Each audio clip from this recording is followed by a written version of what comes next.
before I could just go to God's word. ஒரே ஒரு காரியம், ஒரு உண்மையான நடந்த ஒரு சம்பவத்தை உங்களோடு கூட பகிர்ந்து கொள்ள வேண்டும் என்று I was just thinking, I was just praying about it. இது உண்மையாய் நடந்த ஒரு சாட்சி. அமெரிக்கா தேசத்துல மேரி சூசன் என்று ஒரு ஒரு மகள் திருமணமாகி, அதாவது ஒரு கணவர் வந்துட்டு ஒரு ஆர்மி பேஸ்ல வேலை செய்கிற ஒரு நபராய் இருந்தார். அவருடைய கண் பார்வையில சில நாட்களாய் சில பிரச்சனைகள் வந்தது. அது மெடிக்கலாய் டயக்னோஸ் பண்ண முடியாமல் போய் மிஸ்டயக்னோஸ் ஆகிவிட்டது. அந்த மிஸ்டயக்னோஸ் பண்ணதுனால அவங்க கண் பார்வையை ஒரு காலத்துல இழந்து போயிட்டாங்க. ஏறக்குறைய ஒரு 30, 35 வயது அவங்க திருமணமாகி சில வருஷங்கள் நாளுக்குள்ள அவங்க கண் பார்வை அவங்கள விட்டு போயிருந்தது. She was totally blind. இப்போ ஒரு திருமணமாகி ஒரு கணவர் இந்த மாதிரி ஆர்மில வேலை செய்து கொண்டிருக்கிற கணவர், அவங்க திருமண வாழ்க்கையே உடையிற அளவுக்கு கடந்து போனது.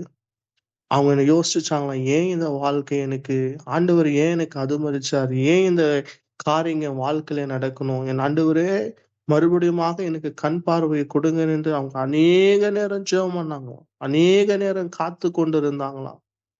ஆனால் ஒரு நாளும் அவங்க பார்வை மறுபடியுமாய் வரவில்லை. கணவன் மனைவியாக ஒரு காரியத்தை செய்தார்களாம். அவங்க கணவர் பார்த்து சொன்னாராம், நான் உன்னோடு கூட பிரயாணப்பட ஆசைப்படுகிறேன்.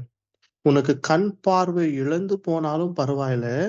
நான் உன்னோடு கூட இன்னும் உன்னுடைய கணவனாக இருந்து, நீ அனுதினம் செய்கிற ஒவ்வொரு காரியத்திலும் உன்னை நான் நடத்துவேன் என்று சொல்லி, அவங்கள உற்சாகப்படுத்தி அவங்களுக்கு தைரியம் கொடுத்தாங்களாம். அவங்க ஒரு மன நிலைமைக்கு வந்தது என்ன தெரியுமா? என் கணவர் என்னோடு கூட இருக்கிறார். எனக்கு உதவி செய்வார் என்று. அவங்க 8 மணிக்கு ஒரு பஸ்ஸை பிடிக்கணும். அவங்க வேலை ஸ்தலத்துக்கு போகணும். அந்த வேலை ஸ்தலத்துல பணி செய்ய வேண்டும்.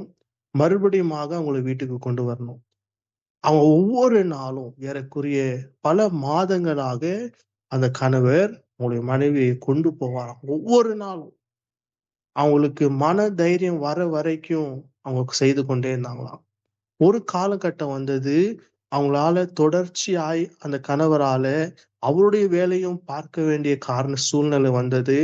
அவங்க சொன்னாங்களாம், "அம்மா, இதுவரைக்கும் நான் உனக்கு உதவி செஞ்சேன்.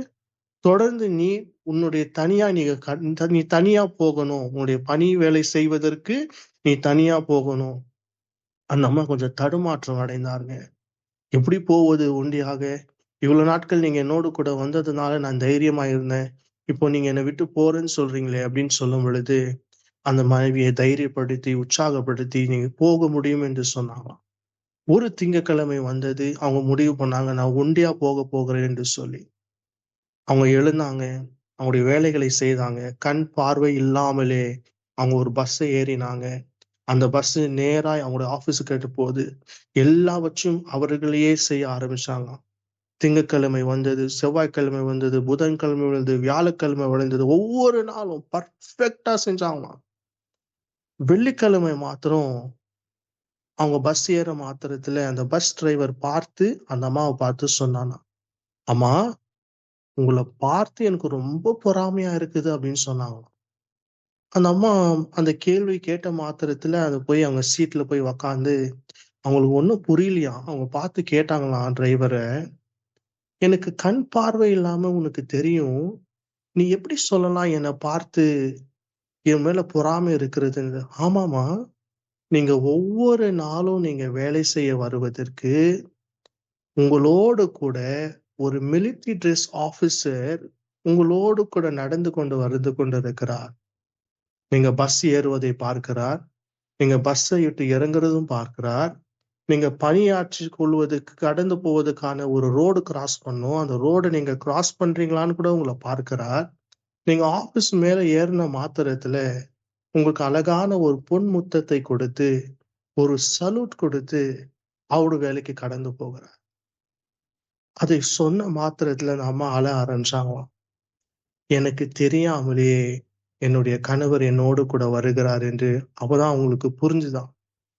அல்லேலூயா. இந்த இரவு நேரத்துல கூட ஏசாயா தீர்க்க தரிசன புஸ்தகம் 45ஆம் அதிகாரத்தை நீங்க திருப்பிக் கொண்டீங்கன்னா, 2, 3, 4ஆம் வசனத்தை வாசித்து நம்முடைய தேவன் உங்களோடு கூட வருகிறார் என்று உங்களுக்கு ஒரு தைரியமும், உங்களுக்கு நிச்சயம் கொடுக்க வேண்டும் என்றுதான் அந்த உண்மையான ஒரு சாட்சியை உங்களோடு கூட நான் பகிர்ந்து கொண்டேன். அங்க வார்த்தை சொல்லும். ஏசாயா தீர்க்கதரிசி எழுதின புஸ்தகம் 45ஆம் அதிகாரம் 2ஆம் வசனத்துல, நான் உனக்கு முன்னே போய் கோலனான வழிகளை செவ்வையாக்குவேன். உன் பெயரைச் சொல்லி அழை அழைக்கிற இஸ்ரவேலின் தேவனாகிய கர்த்தர் நானே என்று நீ அறியும்படிக்கு வெண்கல கதவுகளை உடைத்து இருப்பார்ப்பு தாழ்பாள்களை முறித்து அந்தகாரத்தில் இருக்கிற பொக்கிஷங்களையும் ஒளிப்பிடத்தில் இருக்கிற புதையல்களையும் உனக்கு கொடுப்பேன். நான் என் தாசனாக யாக்கோபின் நிமித்தம் நான் தெரிந்து கொண்ட இஸ்ரவேலின் நிமித்தம் நான் உன்னை பெயர் சொல்லி அழைத்து நீ என்னை அறிந்திருக்கிறதுக்கும் உனக்கு உன் நாமத்தை தரித்தேன். So God is a beautiful God. இன்னைக்கு இந்த இரவு நேரத்துல தேவன் உங்களை குறித்து எல்லாவற்றும் அவர் எழுதி வைத்திருக்கிறார். அவருடைய ஞாபகத்துல நீங்க இருக்கிறீங்க. உங்களை ஒரு நாளும் வழி போக அவர் விட விரும்பவில்லை. உங்களை கொண்டு போகிற இடத்துக்கு கொண்டு போய் சேர்க்கிற வரைக்கும் உங்களுடைய தேவன் உங்களுக்கு முன்னே போய் கொண்டிருக்கிறார் என்று மாற்றம் மறந்துடாதீங்க. கோலனால கஷ்டமான பாதை தான், கடினமான பாதை தான். விசுவாச பாதையில அநேக இடத்துல நமக்கு அலை மோதும் தான்.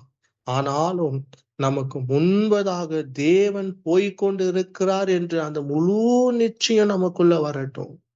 அதனால்தான் சங்கீதக்காரன் அவன் தேவன் அவனை சுற்றியும் இருக்கிறார் என்று அவன் அறிந்து கொண்டபடினால்தான் சங்கீதம் 16ஆம் சங்கீதத்துல அவன் சொல்லுவான், கர்த்தர் என் வலது பர்த்தத்தில் இருக்கிறபடினால் நான் அசைக்கப்படுவதில்லை.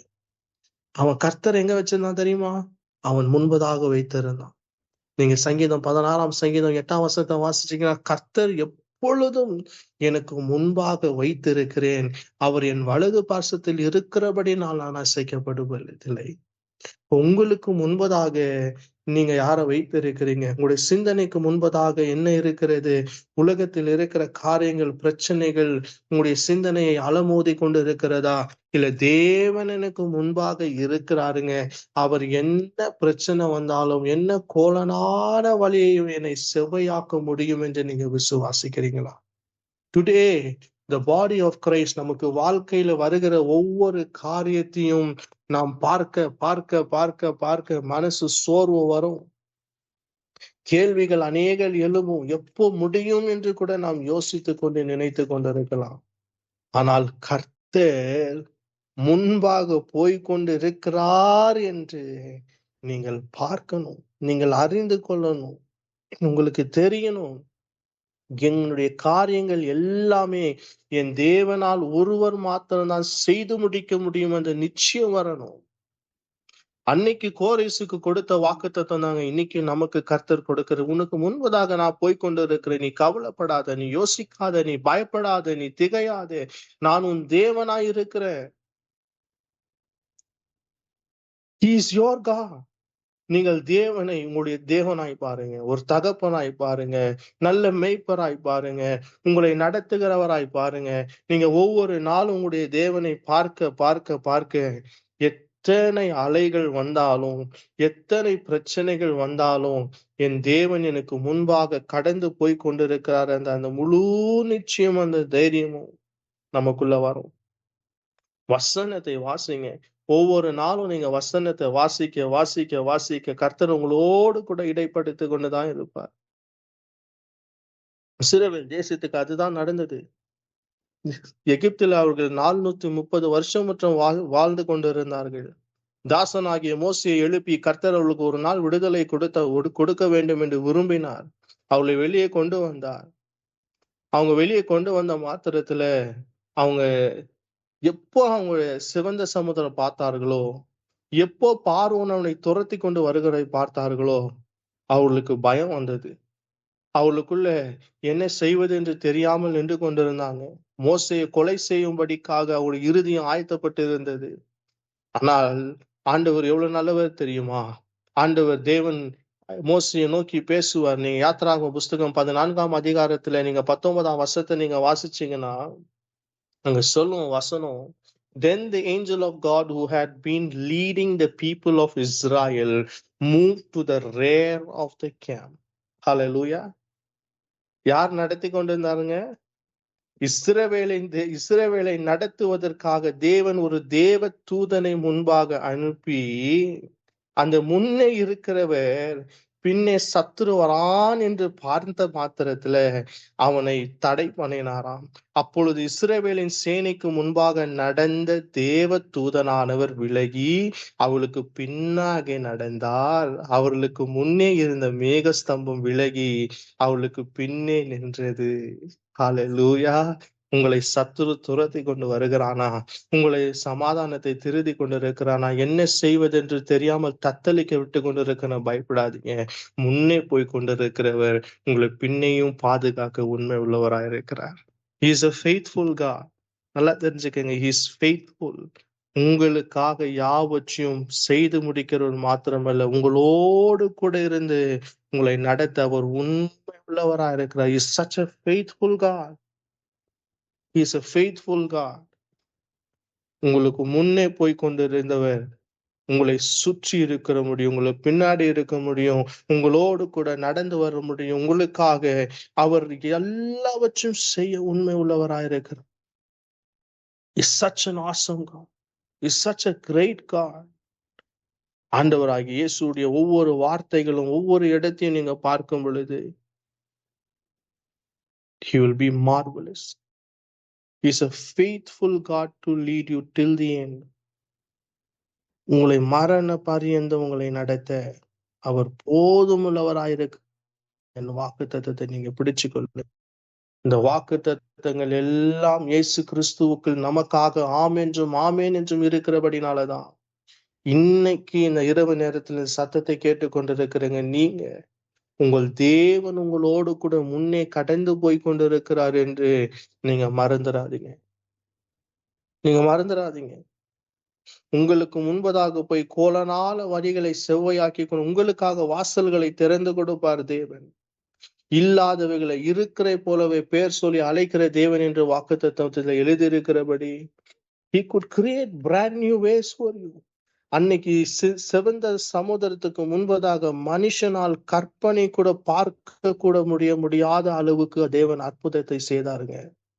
நீங்க அதே யாத்திராகமம் 14ஆம் அதிகாரம் 21ஆம் வசனத்தை நீங்க வாசிச்சீங்கன்னா, மோசே தேவன் சொன்னபடியே அவர் கரங்களை உயர்த்துறாரு. ஹல்லேலூயா. ஒரு கீழ்காற்று அனுப்பப்பட்டது. கர்த்தர் முழுவதும் அந்த கீழ்காற்றை அடைத்து ஹல்லேலூயா அவளுக்காக சிவந்த சமுதிரத்தை திறக்கிறார். சிவந்த சமுதிரத்தை திறக்கிறது மாத்திரமல்ல, அவர்களுக்கு நடக்கும்படிக்காக அவர்களுக்கு கர்த்தர் அந்த இடத்தை நடத்துவதற்காக ஒரு ட்ரை கிரவுண்ட பண்ணி கொடுத்தாராம். ஹல்லேலூயா. அவர் ஜலத்தை பிழித்தது மாத்திரமல்ல, அதை வற்று போக பண்ணினார். அவருடைய ஜனம் முன்பாக நடந்து போக வேண்டும். நீங்கள் இருக்கிற இடத்திலேயே தேவன் இருக்க வேண்டும் என்று தேவன் விரும்புகிறது கிடையாது.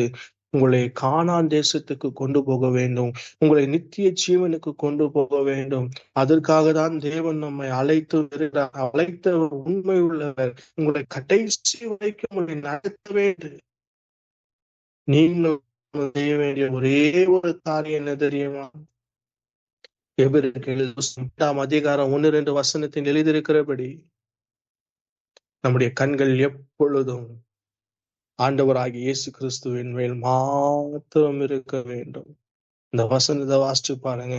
ஆகையால் மேகம் போன்ற இத்தனை திரளான சாட்சிகள் நம்மை சூழ்ந்திருக்க, பாரமான யாவற்றும் நம்மை சுற்றி நெருங்கி பாவமாய் இருக்கிற இயேசு கிறிஸ்துவை நோக்கி நம்மை நியமித்த ஓட்டத்திலே பொறுமையோடு ஓட கடவோம். நம்முடைய கண்கள் ஆண்டவராகிய இயேசுவை மாத்திரம் பார்க்க வேண்டும். இந்த விசுவாச வாழ்க்கையில நாம் ஒவ்வொரு நாளும் போய்கொண்டிருக்கிற இந்த பாதையில நான் இயேசுவை பார்த்து இந்த வாழ்க்கை நான் ஓடிக்கொண்டிருக்கிறேன் என்று சொல்லி இயேசுவை மாத்திரம் பார்க்க வேண்டும். ஏனால் அவர் ஒருவர் தான் நமக்கு அற்புதத்தை செய்ய முடியும். அவருடைய வசனம் ஒன்றுதான். அந்த வசனத்தில் இருக்கிறது தான் தேவன் நம்மை அற்புதத்தை செய்ய முடியும். எந்த ஒரு மனுஷனும் கிடையாது, எந்த ஒரு ஊழியக்காரனும் கிடையாது, எந்த ஒரு சபையும் கிடையாது. தேவன் ஒருவர் மாத்திரம் தான் உங்களுக்கு அற்புதம் செய்ய முடியும். அற்புதத்தை செய்வதற்கு அவர் ஆயத்தம் உள்ளவராக இருக்கிறார். உங்களுடைய இறுதி, உங்களுடைய கண்கள் அவர் மேல் மாத்திரம் இருக்கிறதா? Is your eyes is fixed upon Lord Jesus? ஹalleluya. அன்னைக்கு இஸ்ரவேல் ஜனங்கள் எப்பொழுது தேவனை விசுவாசங்க செங்கடலை பிளந்து அவங்க அக்கறைக்கு கடந்து போய் எகிப்தியர்கள் எல்லோரையும் அந்த கடலில கர்த்தர் முடித்த மாத்திரத்துல அப்பொழுதுதான் அவங்களுக்கு விசுவாசம் வந்துச்சாம். நீங்க அதே அதிகாரத்துல 31ஆம் வசனத்தை வாசிச்சீங்கன்னா சொல்லும், when the people of Israel saw the mighty power that the Lord had leased against the Egyptians, they were filled with awe before him. They put their faith in the Lord and in his servant Moses. இன்னைக்கு உங்களுடைய விசுவாசம் கர்த்தர் மேல மாத்திரம் இருக்கட்டும். உங்க நம்பிக்கை கர்த்தர் மேல மாத்திரம் இருக்கட்டும். அவருடைய வசனத்தின் மேல மாத்திரம் இருக்கட்டும். உங்களுக்கு முன்பதாக அவர் போய்கொண்டிருக்கிறார். முன்னே போய்கொண்டிருக்கிறவர் பின்னையும் பாதுகாப்பார். உங்கள் எதிர்காலத்தில் இருக்கிற எல்லாவற்றையும் அவர் நடத்துவார். is more greater than marvelous than anything else in this whole world. அவர் நம்புங்க, முழு நிச்சயமாக நம்புங்க. அவர் நம்பிக்கைக்கு பாத்திரமாய் இருக்கிறார். ஹalleluya. நம்பிக்கையோடு இருங்க. ஜெபத்தை விட்டுறாதீங்க. வசனத்தை வாசிக்கிறத விட்டுறாதீங்க. அவரோடு கூட இருக்கிற உறவுல விட்டுறாதீங்க. Stand firm. என்ன வந்தாலும் சரி, கர்த்தர் நம்மை முன்னே கொண்டு போவார். ஹalleluya. கர்த்தர் உங்களை நடத்துகிறார். வார்த்தையை கொண்டு உங்களை ஆசீர்வதிக்கிறார். நான் விசுவாசிக்கிறேன், நம்புகிறேன்.